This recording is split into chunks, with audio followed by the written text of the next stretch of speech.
Tushda emizishni ko'rish.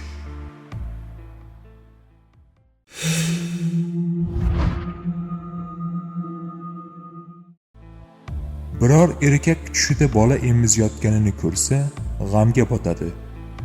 Biror kishining ko'kragidan sut emganini ko'rgan kishi qamaladi. Ayolning tushida o'z bolasini emizish bolaning yaxshi inson bo'lishidan dalolatdir.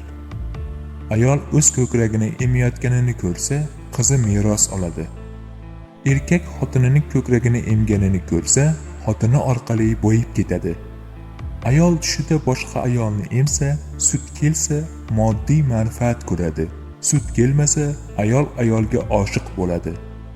Biror erkak bir necha ayolning ko'kragidan ushlab emganini, biroq sut chiqmaganini ko'rsa, juda jirkanch munosabat, erkakning erkakka rag'bati yuzaga keladi. Biror hayvonning yelinidan sut emganini ko'rgan kishi qiynalmay boylik topadi.